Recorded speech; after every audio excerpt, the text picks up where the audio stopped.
आणि जे बगर लग्नावाले असतील मी त्याला इलो इलो करतो. पाहे पोट्ट कसे हसू राहिले मस्त. हेच होईल नाही वाटतं काही. मी त्याला विशेष प्रणाम करतो जे मंडळाच्या जबरदस्तीने येऊन बसेल आहे. मी त्याला विशेष प्रणाम करतो जे भोजनाच्या नादात भजनात फसले. त्याचा कवितेशी काही संबंध नाही. मंडळी, हसणं हे माणसाच्या नशिबात आहे.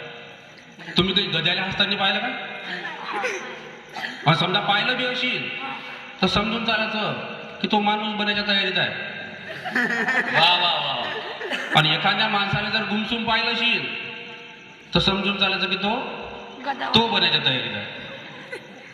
चला, प्रेक्षकांचं इथं स्वागत आहे, पाहुण्यांचं इथं स्वागत आहे, व्यवस्थापकांचं इथं स्वागत आहे, कलाकारांचं इथं स्वागत आहे. टाळ्यांचा कडकडाट होत राहू हेच तुमच्याकडे मी मागत आहे. एक बार जोरदार टाळ्या होऊ द्या. अशी पब्लिक पाहिली की मला तर माझ्या लग्नाचीच आठवण येते. अरे अशीच पब्लिक, असं स्टेज, आणि आम्ही दोघं नवरा बायको.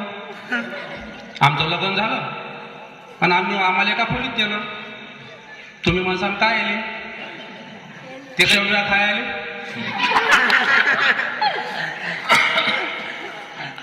असा शेवयाचा घास म्या घ्या तशी एक बाई आली. म्हणे बाई बाई बाई बाई बाई बाई बाई तो नवरा एवढा चांगला हो म्हणे, घे ना म्हणे एखादा उखाणा. आता बायाला मोठी सवय असते, ते चांगलं काम माहिती. घे ना म्हणे एखादा उखाणा. जसं त्या बाईनं मला चांगलं म्हटलं तसं मा बायकोनं मला खालून वर पाहिलं. मग तिनं उखाणा घेतला.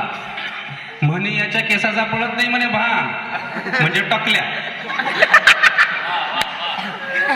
त्याच्या तोंडावर गड्डेही नाही म्हणे वाण, म्हणजे टाकल्या तोंडाचा.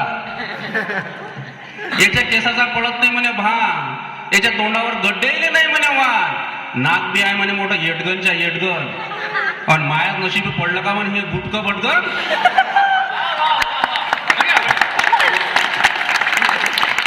असा राग आला राजा. पण काय करावं, पोरी भेटत नाही. ते बाई तर कानकोटीच झाली हो.